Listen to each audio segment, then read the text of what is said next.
यूहन्ना के 11 अध्याय और 35 वचन में इस तरीके से लिखा हुआ है कि यीशु रोया। और यह वाकया उस समय का है जब लाजर नाम का व्यक्ति, जो मार्था और मरियम का भाई था, मर गया है। और लिखा हुआ है कि यह खबर जब यीशु मसीह को मिली तो वो जिस स्थान पर थे वहाँ पर 2 दिन वो और रुक गए। और 2 दिन बाद जब वो उस स्थान पर आते हैं जहाँ लाजर की मृत्यु हुई है, लिखा है कि वो गांव भी ना पहुँचे थे और मार्था यीशु मसीह से मुलाकात करने पहुँची। और मार्था ने कहा कि हे प्रभु, यदि तू यहाँ होता तो मेरा भाई लाजर कदापि न मरता। यीशु मसीह ने उससे कहा कि यदि तू विश्वास करेगी तो तेरा भाई फिर जी उठेगा। मरियम ने कहा, हाँ प्रभु, मैं जानती हूँ कि पुनरुत्थान के दिन वह फिर से जी उठेगा। यीशु मसीह ने वहाँ पे जवाब दिया कि पुनरुत्थान और जीवन मैं हूँ। और 35 वचन में मेरे प्रियो इस तरीके से लिखा हुआ है कि यीशु रोया। यीशु मसीह इसलिए नहीं रोए कि लाजर मर गया था, यीशु मसीह इसलिए रोए क्योंकि ये लोग ये जान रहे थे कि वह परमेश्वर जिसे जीवन देने का और जीवन लेने का अधिकार है, वह परमेश्वर जो पुनरुत्थान और जीवन है, इनके सामने खड़ा हुआ है और उन्हें यह विश्वास नहीं हो रहा है कि लाजर जी उठेगा। यीशु मसीह ने स्वयं कहा कि यदि तू विश्वास करेगी तो तेरा भाई जी उठेगा।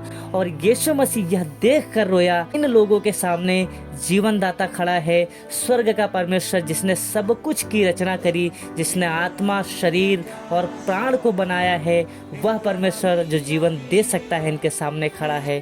और ये अविश्वास में होकर किस तरीके से रो रहे हैं और यीशु मसीह इस बात को देखकर रोया। मेरे प्रियो, एक बात और जो यहाँ सीखने को मिलती है वह यह है कि यीशु मसीह चौथे दिन बैतनिय्याह में क्यों आए, जहाँ पर लाजर मरा था। लाजर को चौथे दिन ही क्यों जिंदा किया, और खबर पाने के बाद यीशु मसीह वहाँ 2 दिन क्यों रुक गए जब उनको खबर मिल चुकी थी कि लाजर मर गया है।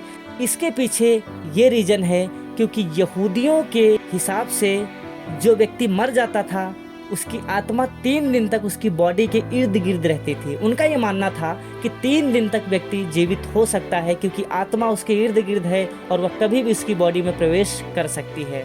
और यह बात यीशु मसीह जानते थे कि इनका यह मानना है, इसलिए यीशु मसीह चौथे दिन आए ताकि वो ये ना कह सकें कि ये तो अपने आप हो गया, क्योंकि 3 दिन तक तो मनुष्य जिंदा हो सकता था। यीशु मसीह ने लाजर को चौथे दिन जिंदा किया कि यह काम जो हुआ है वो सिर्फ परमेश्वर कर सकता है, वो किसी मनुष्य का काम नहीं।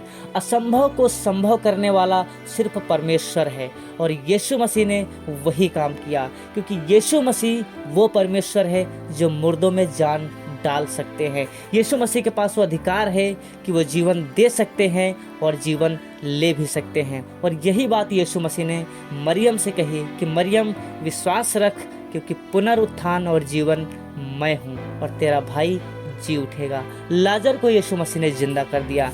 हमारे परमेश्वर के पास जिस पर हम विश्वास करते हैं, जिसका नाम प्रभु यीशु मसीह है, उसके नाम में सामर्थ है कि मुर्दे जिंदा हो सकते हैं। मेरे प्रियो, आज जिस परमेश्वर पे आप विश्वास करते हो वह परमेश्वर मुर्दों में जान डालने की कुव्वत रखता है। मेरे प्रियो, प्रभु यीशु मसीह आपको बहुत आशीष दे। Praise the Lord.